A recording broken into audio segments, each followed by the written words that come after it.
All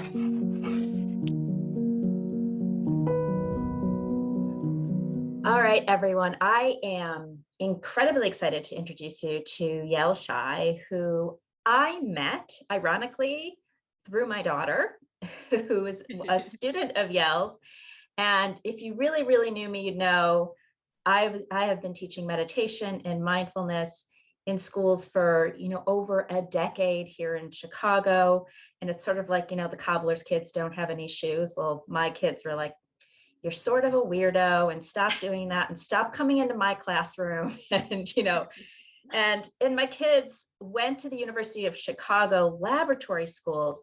So they're in a very like science-based, practical, pragmatic education. So here I am bringing in these Eastern methodologies and mindfulness training. And then Alyssa runs off to college, and freshman year, she brings this book home, What Now, by the lovely Yael Shai. Welcome, Yael. And she's like, Mom, she's saying all the things you've been saying. And so I owe you a deep vow of gratitude for finally validating me in my children's eyes. She came up to me, I think, one of the earlier classes, one of the first few classes, and was like, my mom has been trying to get me to do this forever. And so I think I'm finally going to do it. So you gave her definitely the foundation. Well, you gave her the wings and you watered the seeds. I'm going to play a lot with the. I watched your IG live yesterday, by the way. With Oh, thank you. I, Trina. I'm yes, it was really fun, and I was all over the analogies and metaphors Oh, there. yes, that would make perfect sense for your work. Yes. Yeah. And now she's away studying abroad. And sure enough, like 2 weeks into studying abroad, she's like, hey, by the way, can you send me the login to the 10% happier, app? 'Cause I'm really needing that. So I kind of want to start with your journey because your book is Meditation for 20s and Beyond. And as I understand it, you met meditation as sort of at that time in your life. Yes. So take us on that journey a little bit. Take me on that journey. Like, how did you meet meditation? And more importantly, what I'm most curious about is like, how did it stick at that time in your life? Yes, that's a great question. And it was sort of the apex of my misery. It was a it's not, I mean, there was all difficulties from childhood, but I think in college, I was kind of without many resources at all. Whereas, when you're a kid, you just kind of figure your way. By the time I had gotten to high school, I had really good friends. I had a really I was doing okay in school, and I just kind of had a place. When I got to college, like I had no place, and I had no very few friends, and I just felt, even though I had some people to spend time with, I felt like deeply existentially lonely Yeah. because I was far away. I didn't understand who I was. And I had, like I said, very few tools to understand how to manage all of the stuff that was kind of coming up from childhood, but also just was a part of every day. And then a lot of things happened while I was in college, including 9/11 and at my dorm Oh, room, right there. were you in at NYU? Was that where you went to At school? NYU. Yes, yes. And so that happened when I was junior, and there was a lot of PTSD from that time. And there Yeah. was my parents got divorced at that time, so just lots of upheavals in the world, in my personal life, and I was having a terrible time of it. I was having like 2 to 3 panic attacks a day, anxiety kind of off the charts. I wasn't sleeping, crying every day. And it happened that my mother, so it's a very sweet kind of connection because my mother, who's not a meditator at all, but she found a flyer for a meditation retreat, and she said, maybe you'd like this, maybe you should go on this. And neither Oh. she nor I had any idea what that was. And I just thought it was going to be like a nice, relaxing spa. And it very much was not. I learned it was going to be silent the whole time, which I didn't put together and that it was going to be meditation the whole time. So I was thrown into the deep end, and yet, within a very short amount of time, it really transformed my life. And within that meditation retreat, in the years afterwards, I would mainly for years, for like 5 years, even though they told you at the end of the retreats, like go home and have a daily practice, I just couldn't. And so I would just basically come back the next year and then the next year and do nothing in between. And at some point, the teachers was like, yeah, oh, I think you got to try and do this on your own. It was very hard for me to set it up on my own and make it stick. Nobody I knew meditated. There was not many communities I could join that felt natural to me. And so it took a while because I was just kind of like trying to teach myself and couldn't really do it, even though I read and the it's book. and you're already feeling lonely.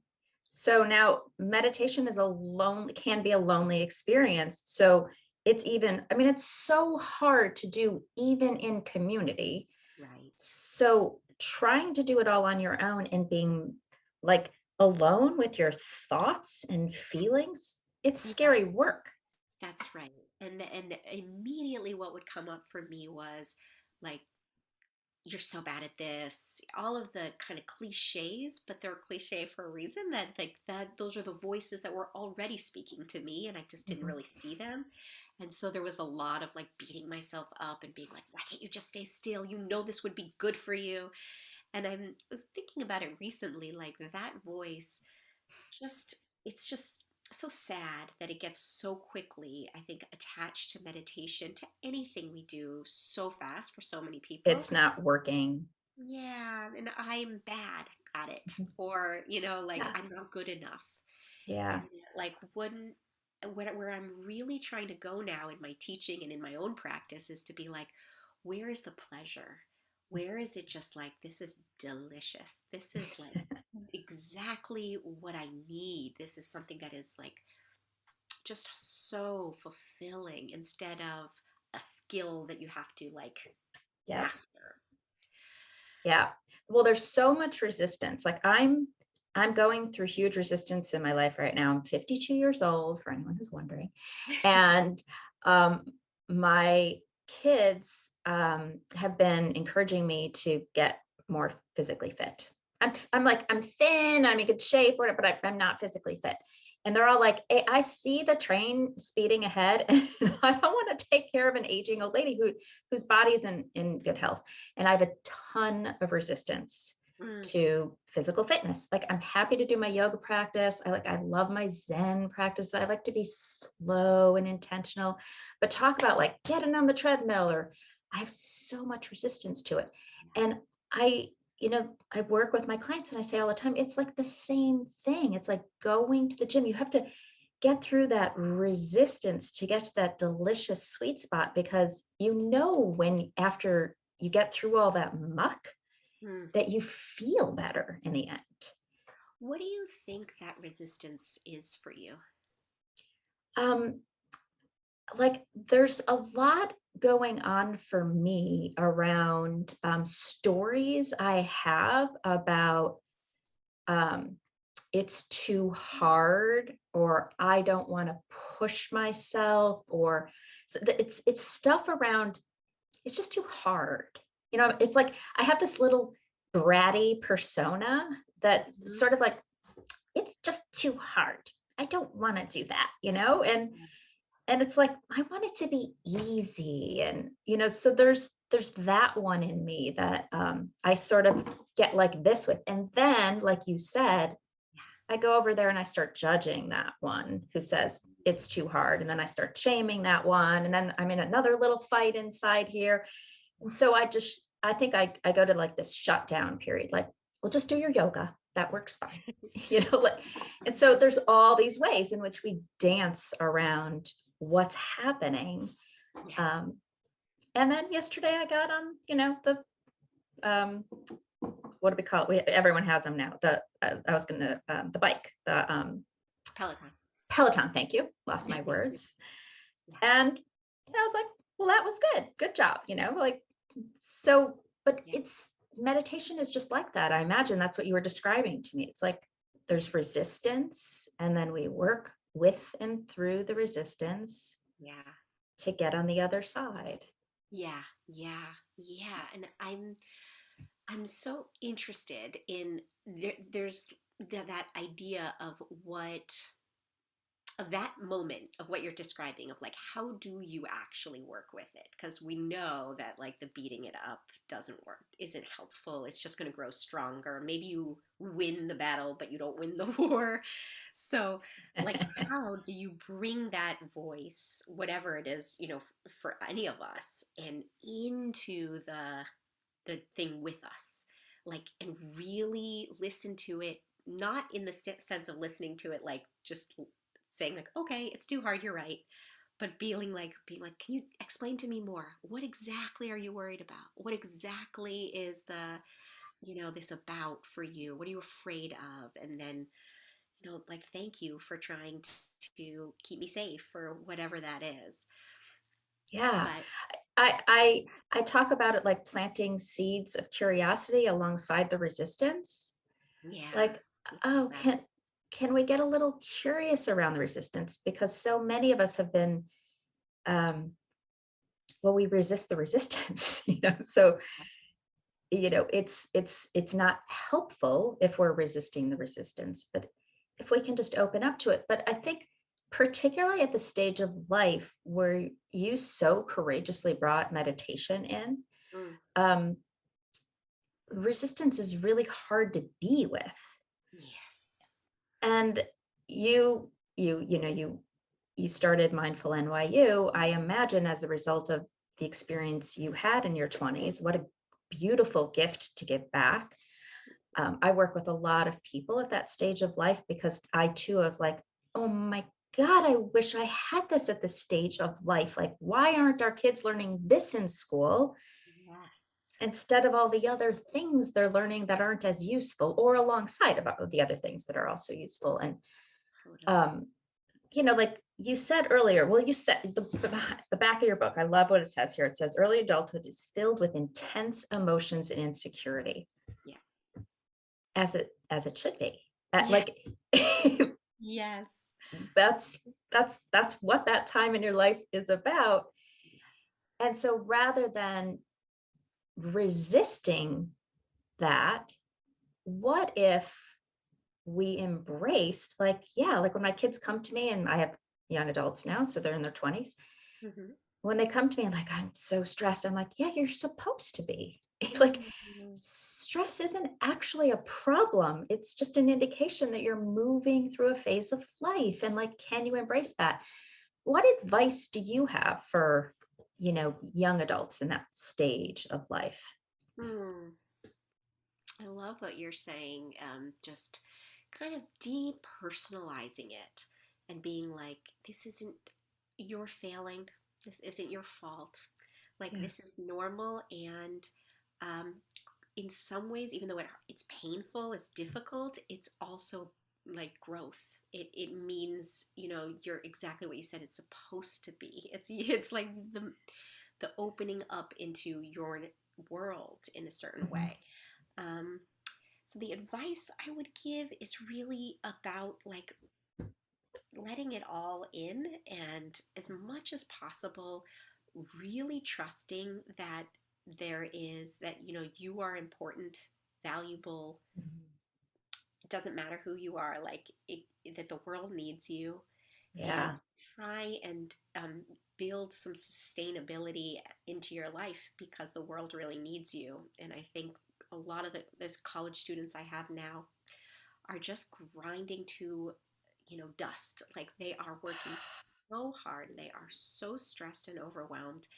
And so, I think it's an emergency.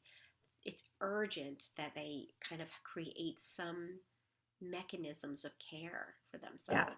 I 100% agree. We're talking about like the next generation of leaders, Yeah. and they're so not equipped to be present to themselves and be um, fully alive, Mm, in their own bodies, because they're so stressed. And it breaks my heart, actually, to yeah. watch it happen.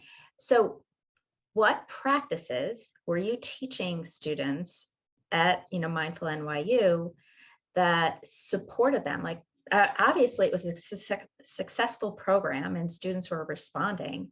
Yeah. So And what still was is. the, In my absence, they're doing a great job. you planted deep, deep roots there. Yeah.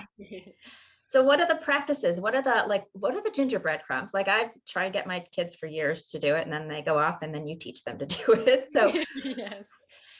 how do you draw them in and how do you keep them going? Yeah. I think I think to encourage like where they find their um, entry door, because not everybody is going to resonate with one style or one It's type of true. meditation. And so to just know that there are many types, and that like, keep looking to find the one that like feels like home to you, that feels like it's speaking your language. Hmm. And then I think one of the things we taught, what I still teach in the class that your daughter was in, is the tool of rain, which is like a Tara Brach meditation.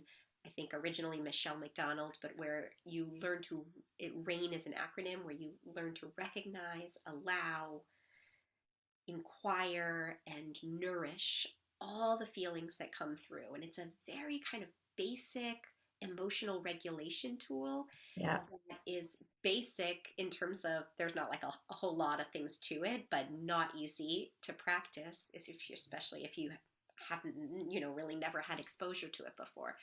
So a lot of that practice has been very, very helpful to a lot of people. And then I think just kind of that basic idea of like finding an anchor, um, Yeah. dropping in, Yeah. allowing everything to move through, and separating you from the thoughts, Yeah. um, that initial kind of process. And then the curiosity that you talked about, I think that is a big part of the programming and the structure of the meditations that we would lead. It'd be like, can you look underneath it? Can you look around it? Can you see what is this thing that's coming up in me that I call anger, or that I call sadness or loneliness, and really learning to be curious about it. And then there's kind of a third component about just um, realizing and doing practices um, kind of open awareness practices that Uh-huh. help us to just connect, to realize that we are connected.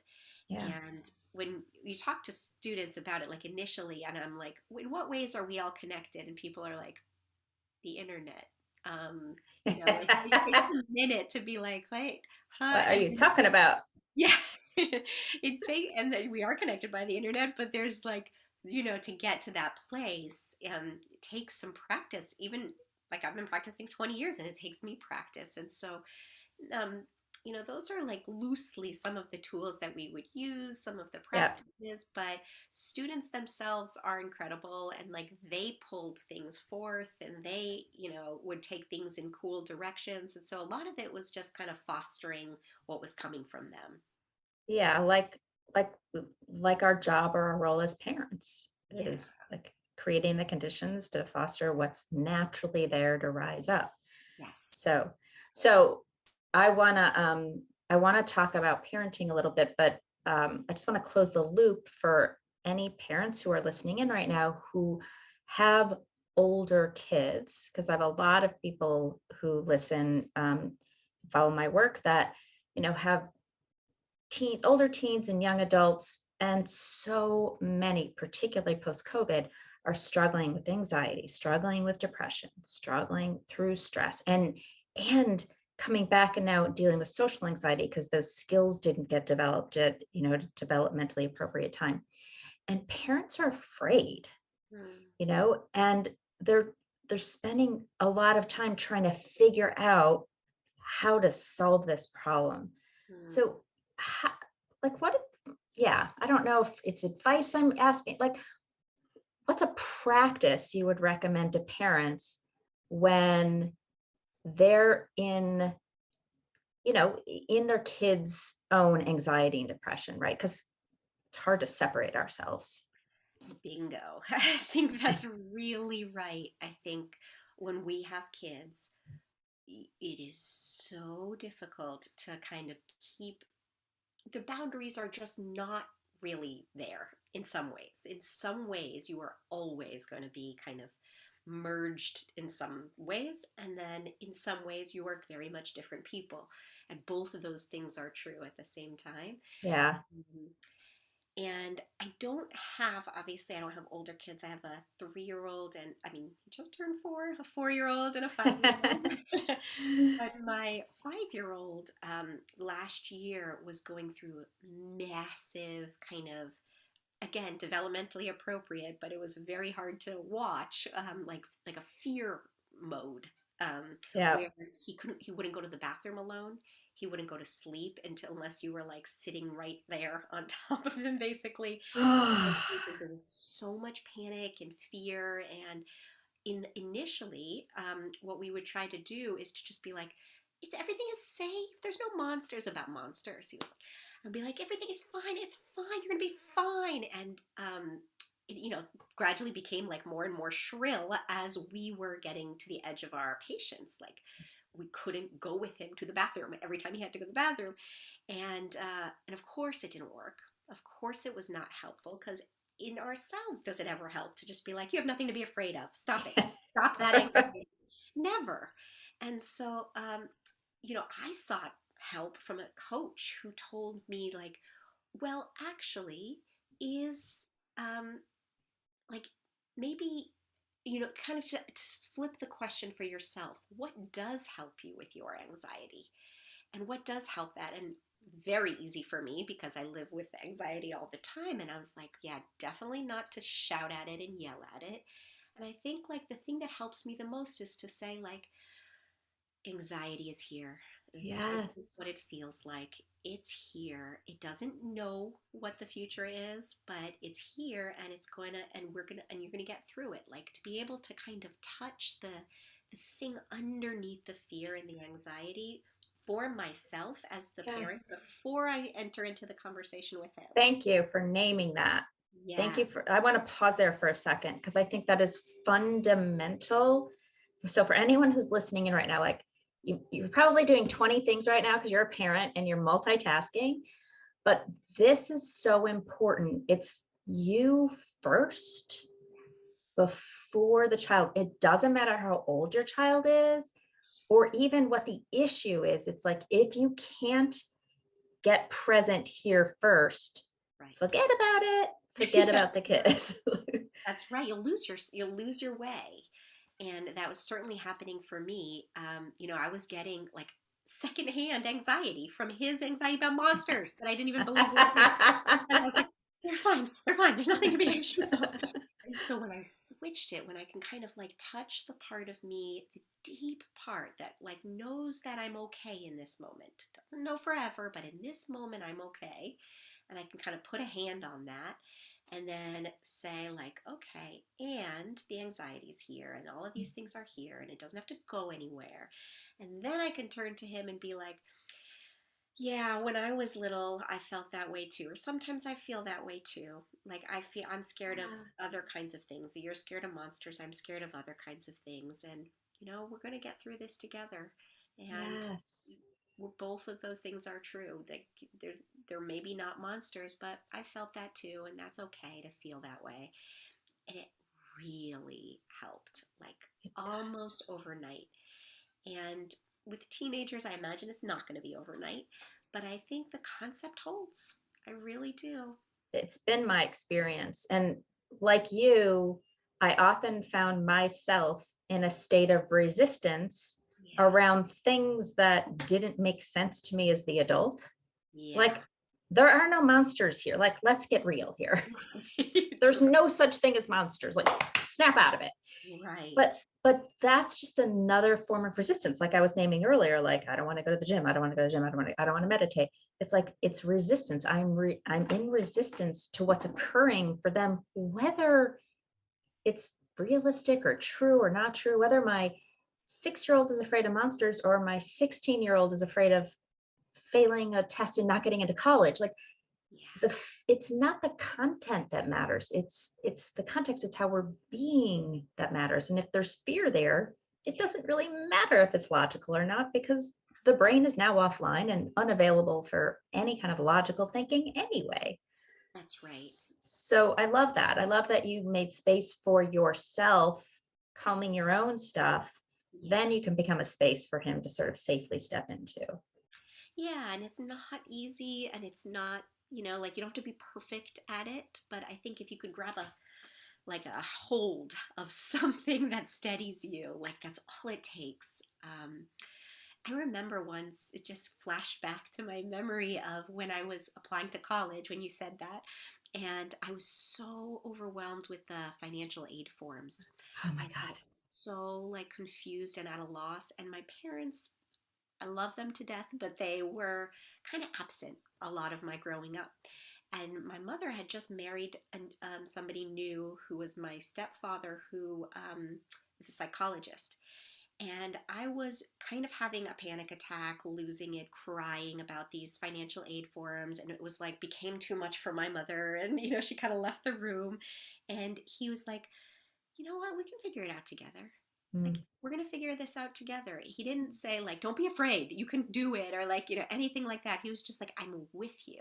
We yes. never actually sat down to do it together because I figured it out myself. But just him saying that, like, calmed my entire body down, like, just to be present in it with me and not have to, Yes. like, get rid of it.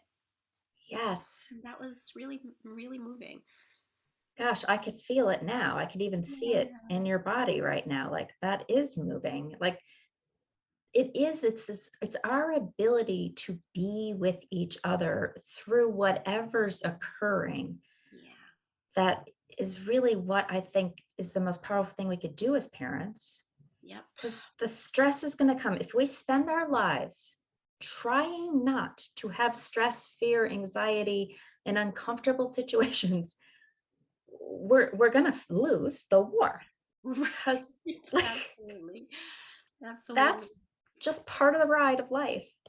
Yes, and it's Yes. it's really deconditioning, especially if you had parents that said that's not okay or didn't have tolerance for it. That it takes a lot of work to not just repeat that because I can feel it in my own body of that desire to just be like, you're fine, no, mm-mm. And so it just takes like that intentionality and awareness to try and kind of like do something different. What has been the hardest conditioning for you to undo as you and that you've that's sort of like risen to the surface or sprouted since Hmm. you become a parent, right? Like all sorts of new things sprouted when I started becoming a parent. And Hmm. I don't know if you're like me and most parents I know, but we all go into it going, I'm not going to do that thing my mom did, or I'm not going to do that thing my dad did. And Hmm. I can give you a laundry list of all the things I said I wasn't going to do that I absolutely did. Hmm. Hmm. Me too, for sure. The hardest conditioning. I think it's such a good question. I don't have like a ready answer, so I'm just going to say Yeah. it, think out loud for a minute. But I think that it's related to what we're talking about in a sense of um, not trying to solve things for them so that they never suffer. And that is not what my mother did for me at all. But it's almost like what I developed in response to it because she was a little absent, so that I kind of clamped down on something different, which is a little too Yeah. present, a little too like trying to fix every single Yes. problem and so that they don't suffer. And I talked about it in therapy. I've talked about it with meditation teachers in terms of like I just don't want them. I just don't want them to like have a hard time. And then of course, as soon as I say it out loud, it's like that is what their life is for, is to unravel their own hard times and grow and everything. But it is like a constant thing I'm trying to learn how to do. I think that is fundamentally the hardest thing we do and we face as parents, no Mm, matter what age or stage of parenting you're in. Because, by the way, you parent not just for 18 years, but for your entire life, mm, is to watch our kids suffer and struggle. which is the very nature of being human. Yes. And it's how I got my greatest learnings. Yes. It's how I developed my grit and my, like, I got to know myself, like all the things, all the good things came out of the struggle. That's right. Yet I spend a lot of time not wanting my kids to struggle. And my practice is catching myself. That's right. Like if I can catch myself, and like this happened with my 23-year-old son yesterday. It's like Mhm. he's still trying to find himself as he should be, you know. Mm. And but still I want him to figure it out. Like get figure it out. And because I see it, I know the answer. But Yes. it's not my, if I gave him the answers to all the tests he's ever taken in his life, who would he be, you know? Yes. So I just had to go, oh, there I go again. You know, there I go again trying to control you and your life experience. Yes. Sure, it comes from love, but Yeah. it's also, I also said to him yesterday, like, it's a little bit selfish of me. Like, Mhm. it's selfish of me because part of me doesn't want you to suffer, so I don't suffer. Totally. Yes. And It's that's so hard. yeah, like it's like what relationship do you have to those parts of yourself that are still kind of fumbling and figuring it out and making mistakes? And Yeah. at least for me, it is not that, it's not that loving of a relationship or a patient relationship for that, like that part. Yeah. And also, like, I am much more at ease and comfortable when I know my kids are happy, safe, you know, and on the right path. I don't have to worry. And so as long if they're okay, I'm okay. Well, that's super codependent. And that's it's just not fair because then I'm unconsciously putting pressure on them to always be okay. And I think that we really need to give one another more permission to not be okay. Mm. Amen. I think so too. I Yeah, think like what a gift. this idea that we're running around the planet like stress is a problem, anxiety is a problem, depression's a problem. And I'm sort of like, well, is it really? Like obviously it's uncomfortable, but if we make it a problem to solve, I don't know. It like I haven't worked it out in my head completely yet, Yael, but it's sort of Yeah. like, well, depression happens, anxiety happens, stress happens. We don't have to immediately go like, where are the meds? And let's get like because our kids are stressed, and then we go, well, now you have a problem. So now they're stressed on top of the stress. It's sort of that same thing. That's right. Like there's a very different response.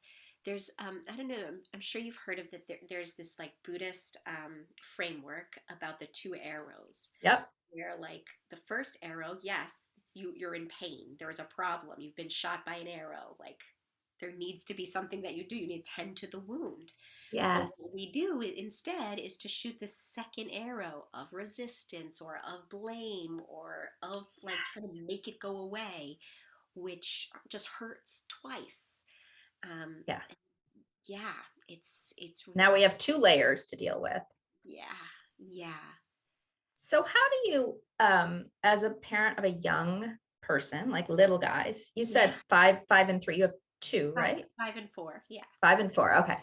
Um, do you meditate with them? Do they watch you? Like, how do you start to plant the seeds in them now so that when they go to college or when they're older, they have the tools? Yeah. Well, I would probably love to hear advice from you about this because I have never been a meditation teacher for kids. And I just, I don't even know.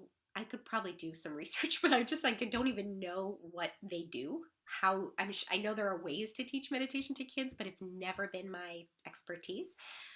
So I don't do anything like formal in that way. But they have seen me meditate and teach meditation, and they like to come in and ring the bell. And Yeah. sometimes at the table, my 5-year-old is like, "Shh, quiet, I'm meditating." I don't know what he's doing, but he gets it. He's doing something. So they're very like attuned, and they I think they pick up on what it is, but we don't really like meditate together. And I tried to do some yoga with them. Like there's this like Cosmic Kids yoga Yeah. show, and they were into it for like a minute, and then not as much anymore. So at this stage, I'm mostly kind of just letting them be like, I think they'll know where to find me, but if they get interested or as they grow, I'm sure there'll be more ways to kind of play together in that. Yeah, well, it's play, and I think kids are naturally meditating all the time. I mean, just try and get the attention of a kid who's building a Lego tower or something. Yes. They are deeply focused, intent on what all of their attention and awareness is on this one task. And so they're sort of innately already meditating. And That's right. then we as adults come and take them out of it. Like Right. that's what we do. Um, Absolutely. They teach me about that everything all the time, about like wonder and joy and presence, like radical presence, where this is like all they need. Now, just now, like in the last year, the youngest one is starting to understand the conception of time as we think of it, like linear yeah. time. But it was years where basically it was like there's a tomorrow, and that's like everything in the future, and there's yesterday, and that's everything in the past. And they'd be like, I turned 3 yesterday, even though it was a year ago. It's so beautiful to me because I'm trying now with like a lot of hard work to undo those ideas of time. And hmm so it's a really cool thing to look at them as teachers. my kids have been my greatest teachers, and they continue to teach me every moment of every day, like Mm, where I need to pull my weeds and what seeds I need to, water, and what ones have grown, like where can I celebrate? mm, And yes, they've always been my greatest teachers. Your time story is distracting me because my son, who's now 23, he was 20 months for like 8 months in his life. Like, he heard me say he's 20 months old to someone, and then people would ask him, he goes, I'm 20 months. I could hear that voice. And, and I'm like, because so as far as he was concerned, that's just who I am, like no conception of time. So finally, I'm like, well, you're actually now 2 years old. You're not 20 months. And he's like, what? What do you mean? It's really funny. so adorable. Yeah, I was a little sad when now he really understands like how our Uh, linear time works. So well, and it goes so quickly. I remember this. I have now 3 grandchildren. We my blended family, my husband and I have 9 kids, ages 17 to 40, and 3 grandchildren. So Amazing. like we have someone at every phase of Yeah. life and parenting. But we have a 6-month-old granddaughter now. And remember those first stages where like they're 2 weeks old and they're 4 weeks old and 13 weeks, and you're counting life in weeks and in the minutes and the months and the moments. But then time starts to just go so massively quickly. Yeah, I know. I know. It's And I used to hate it when I had a baby, a newborn, and people would be like, hold on, time goes quick. And I would be like, just leave me alone. This is so horrible. I'm miserable and I'm tired. And now I completely get it. I'm like, baby, oh, it don't grow up. was so miserable though. It was so hard during those stages. My gosh, I yeah. say they have to be cute, otherwise none of us would stick around. Like we'd be out of there so fast. Absolutely. um Gosh, this has been really, really fun. I guess before we close, because our time is coming to an end and I could do this forever and ever with you. Yeah, me too. Like, what do you imagine your biggest hope for your kids' future is? Hmm, that's such a nice question.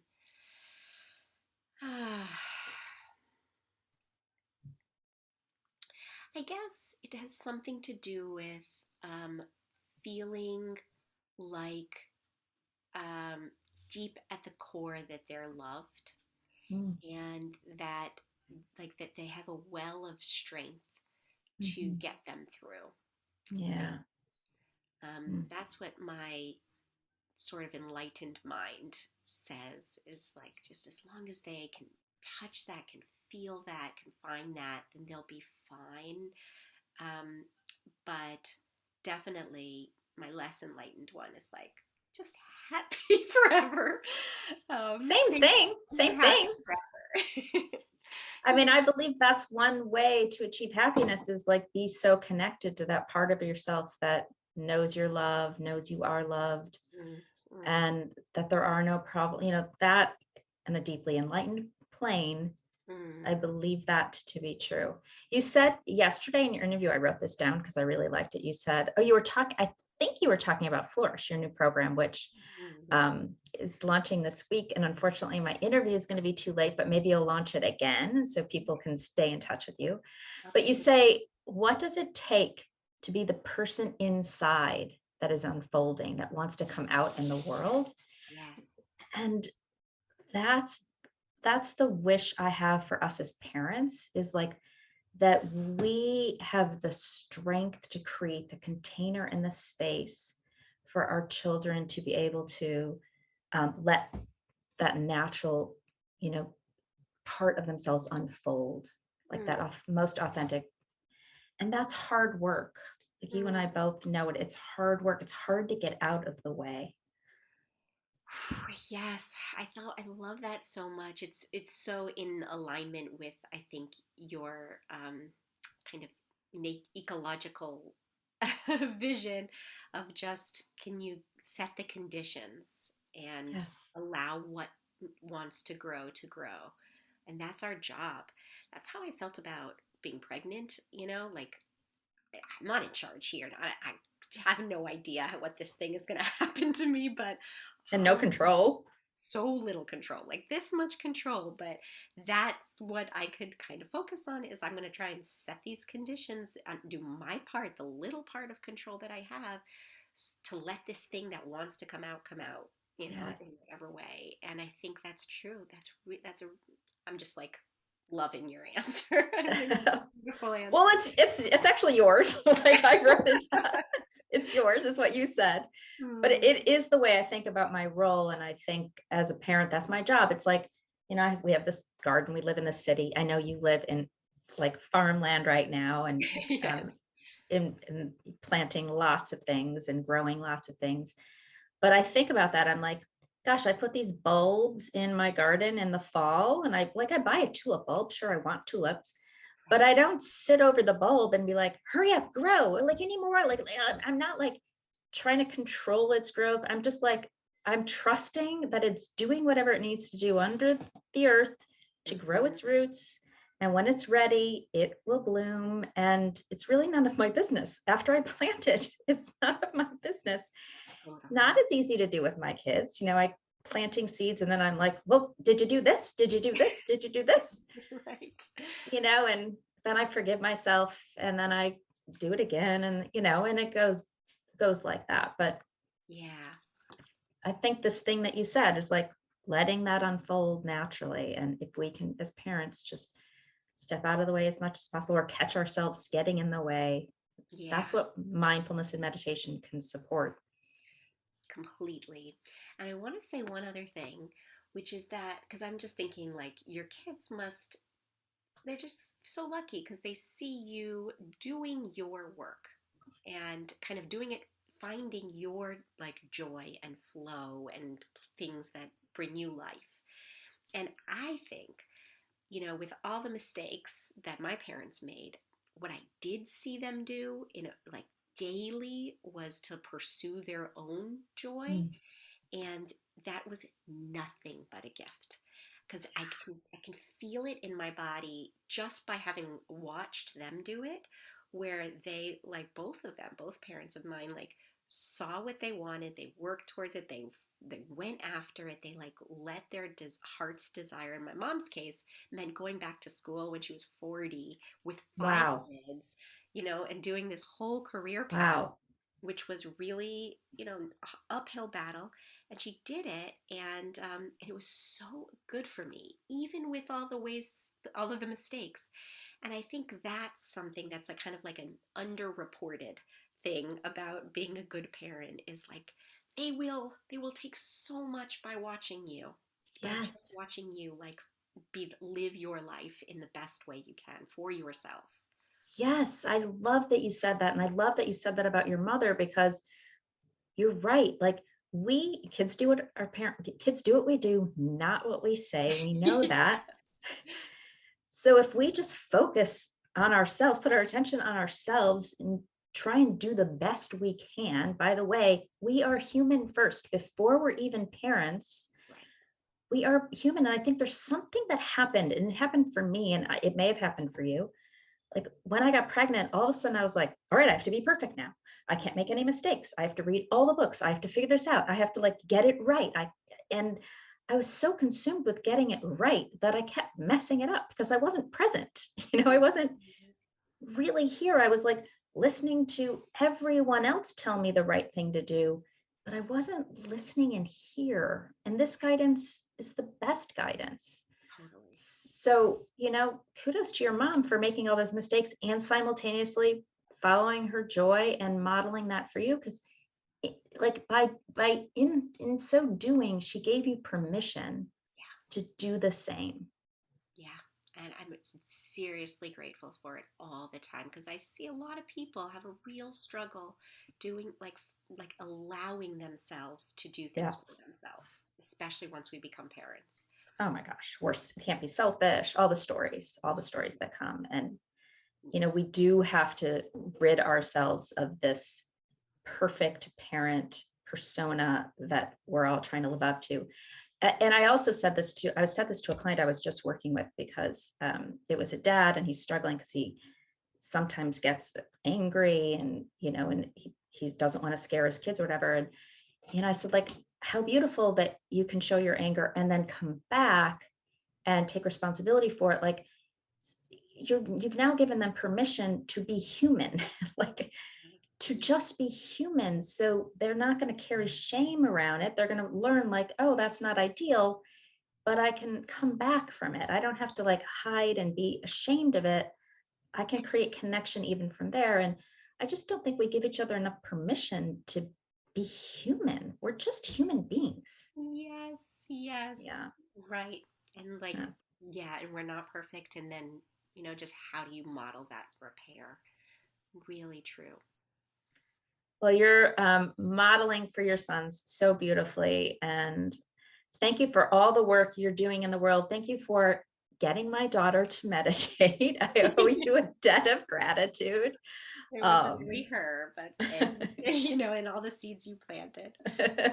well, you were there with the rainstorm because it was when she needed it the most. I mean, I deeply feel that our college age kids are so under supported, and I love the work that you got the ball rolling at MindfulNYU. I'm glad Alyssa found herself there, and the thousands of other young adults who get to move through that program and get supported, and all the seeds you're planting with your boys, and all the people you're reaching with all of the work you do. So deep out of gratitude. Thank you. Thank you. And for giving me your time. You're busy. And so very grateful. Oh, it was such a pleasure. And I've been admiring your work for a long time now. And so it's really nice to get a chance to talk to you and connect. Where can people find you? Where should people look for you out in the world? Yes. So my website is called mindfulnessconsulting.net. And, or you can find me on Instagram, Yael Shy #1. And as you mentioned, the 12-week long meditation coaching program is closing now, but we're gonna kind of open it again after the cycle ends. And Yep. so there will be a chance that we should stay connected, and I'm happy to, if I'm ever able to support anybody, I'm happy to be there. That's great. Yeah. Be sure and follow Yael on Instagram if you're an Instagram person. And your website is great and chock full of great resources. And I know you also do private consulting and things like that. So lots of ways you can get support from Yael if you're looking for that kind of support. And I hope we cross paths again, and I'm sure there'll be lots of ways that we co-voyage together. So I would love thank you. that. Yeah, I would love that. Be well. You too.